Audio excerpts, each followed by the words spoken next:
Hello and welcome to episode 4 of the Youth Take Challenge with Dulwich Hamlet. This will be a bit of a mid-season update. We've got a preview of the youth intake and a little bit of a catch-up on the better of the players from the first season, how they've been developing and what's been going on. Just as a mini update to see where we are. So stay tuned and I'll take you through how we're getting on.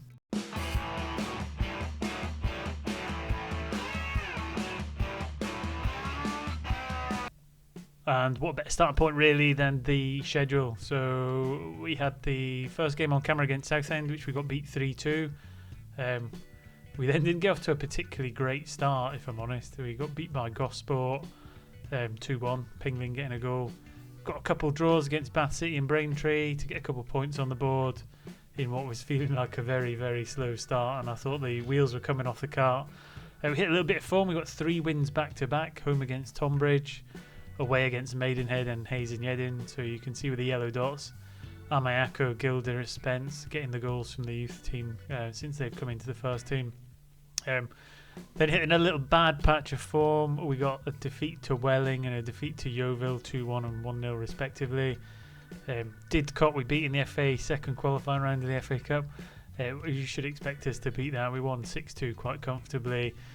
Unfortunately, when we went back to the league form, we were really on a bad patch of form. Got beat by Wealdstone, drew with Slough 1-1, despite Amako getting a goal. The FA Cup really kept our morale up a little bit. We managed to beat Haringey, Oscar Ann with a penalty, and Marvelek Pateta with a goal. And then our fortunes kind of turned around. So whereas we were doing poor in the league, but we were doing all right in the FA Cup, from kind of October onwards, we started to win in the league and we got knocked out of the FA Cup. So in October, we got a 2-0 win at Dover, a 1-0 win at Billericay, and a 5-2 away win at Concord, with Oscar Allen getting 4 goals in a very convincing victory, along with the Maidstone draw 0-0. They were all the positive points of the league. Woking knocked us out of the FA Cup 4th qualifying round. Is that the end of the world? Probably not for where we are. We're never going to win the FA Cup. Moved into November, we carried on that kind of winning streak. So we got Hungerford, we beat 1-0, Oscar Allen again getting another goal. Hemel Hempstead, we got an away draw, Jake Gilder with a goal in the first minute. Weymouth, we beat 4-0, Shakumbi, Allen, Gilder and Amayako. And then the FA Trophy came around, which we continued that kind of good form, beating Broadbridge Heath 4-1, Oscar Allen again. And Oscar Allen's been doing really well. And I'll show you in development in a little minute how they're getting on, but the ones that have played a lot of first team football are really starting to shape up nicely. Another 3-0 win away at Boreham Wood, a 1-1 draw at St Albans, and then a home victory in the FA Trophy third round against Eastleigh 1-0, and finally Hampton Richmond, is it? Yeah, Hampton Richmond we beat 2-0, Alfie Allen and Riley Scott. So in terms of results, slow start, but we've picked up nicely on a bit of form. How that translates in the league is that's what we look like. So a very, very much a slow start, down into 17th, peaking at the bottom in 23rd. A little patch of form brought us up. I think this point here where we got up to 7th, hit that second patch of bad form, dropping down to 16th. But since then we've steadily climbed up to where we're sat in 7th, which puts us in the league table. 8th now in the league. Game in hand on Dover. We're just outside the playoff places as we hit the halfway through the season, which is really good actually. I wasn't expecting us to be quite so high. I did think mid-table somewhere. In terms of the squad then, you can see the last 5 game form for them is phenomenal. We've still got a lot of young players in there. I won't go through all their development because they've not all played particularly many games, but the ones I want to concentrate on is like Alulu, atenza, who was one of the ones who came through in the first season. Before our last intake, so when we took over the club, his development has been really good in terms of progress. So he started off as 2.5 grey stars, and he's now developed his way up to being 2-star. But in his attributes as well, his progress in the mental game has been pretty good. You can see there his all-time stats have been quite good in vision positioning, decisions, concentration, and his physicals have been alright as well. Not so good in the technical, but he doesn't really need it as centre half. He's got it in the marking, which is where we wanted it. So Atienza making some really good progress in there. The other ones to look at, I mean, I won't look at Elsley and Fontas because they've not had so much game exposure. Amayako, whose training performance is phenomenal, hitting a 10 on his training rating. Again, if we look at him and go into his development, his progress in terms of stars, it was very much flatline at 1 star, but since he started to get some exposure into the first team, he's rocketed up, and we're now sat at a 2-star current ability. In terms of the attributes, I mean, it's quite a busy screen that, and you have to pick them out one by one, but down the bottom you can see set to all time.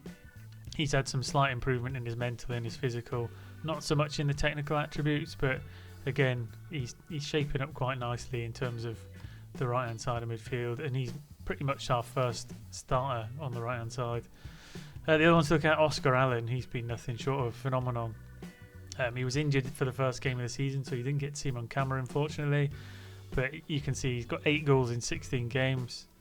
Development-wise, he's come on leaps and bounds. So in terms of his progress, again, flatlined where he wasn't getting too much game time all the way up to September. Took a little bit of a dip, but now he's gone up to 2.5 stars. He's really starting to knock in the goals.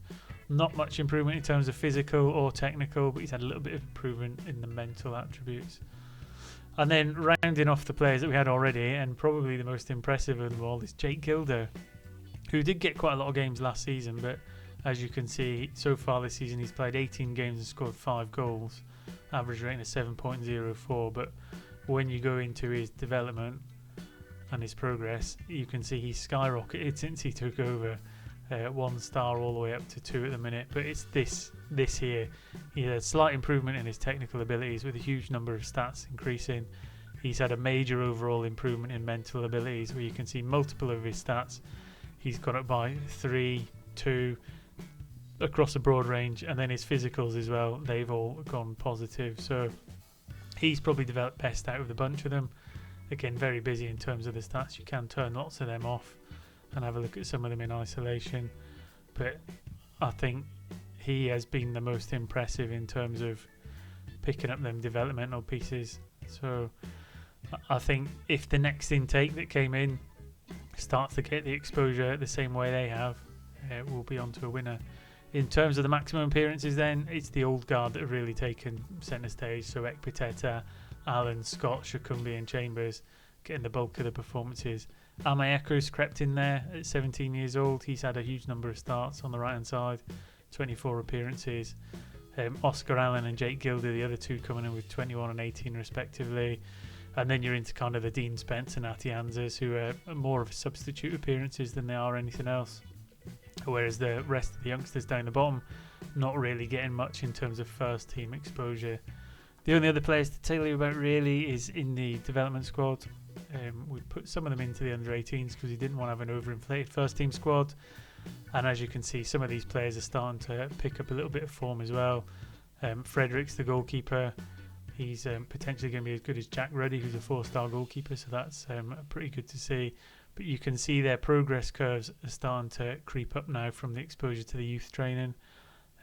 So these ones here, the top 4 certainly, Shabani, Hales, Fredericks and Brophy, I think they'll very quickly get into contention for the first team. Less so maybe with Emmanuel, Ness and Young, but again, if we can develop them, you have to move them on for a profit. That'll put the club in good stead.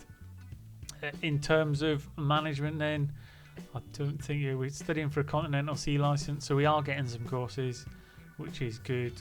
And I think infrastructure wise, if I can find it, in the facilities, again, we're still basic, but I think we have managed to get some approval for some expansion to that. So we'll keep pressing. Every time they say no, we'll wait a month and we'll try again, and then we'll see what we can do. The last bit to tell you about in terms of the kind of mid-season update is the youth intake preview, of which they've given us an excellent intake prediction of 5 stars. 1 attacking midfielder that we should keep a close eye on, 1 striker who could be a fine prospect, and then the rest aren't particularly that great, all the way down to the wing backs, of which we've got none. You can see the spread on the right hand side, the distribution of players. Got a couple centre halves coming through, a right winger or 2, 3 strikers, but not much really in that middle of the park, and that's a little bit of a concern in terms of the squad, because we've not got many youth midfielders coming through. I mean, in Chama, I'm going to try and start exposing to first team. I think we really need to, because as much as I try and get some of the Alfie Allens of this world to sign new contracts, I I've tied most of them down to 2027. However, there are 4 players that are going to expire at the end of the season. Pingling, we're not bothered about at all.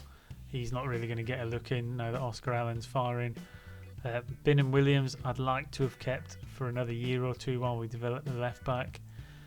Michael Chambers, a centre back's going to go. Now Atienza, which should hopefully fill that void, so it's not too bad. But when Alfie Allen goes, we've not really got a 3.5-star player to take up that slack.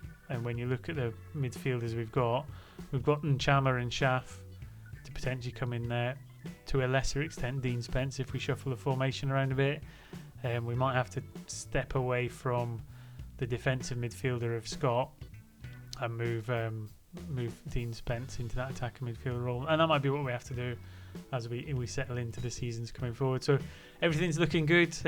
Let me know in the comment section if that covers enough detail in terms of an update. If there's anything else you'd like to see more specifically, I think that's captured all the stuff that we need to see. I don't want to go too much into the other youth players because they've not really developed that much yet. They've not had the opportunity or the exposure to the first team. So that's it really. Let me know in the comment section how you think we're going to get on. Can we maintain the momentum to keep pushing up the table and get a playoff place? Or do you think like last season we'll kind of fade off, fitness and tiredness will get the better of us and we'll slip down? It'll be interesting to see. Stick around for the next episode when we get to the end of the season and the youth intake, and we'll see where the Mighty Dulwich Hamlet get. Once again, thanks for watching, and I'll see you again soon.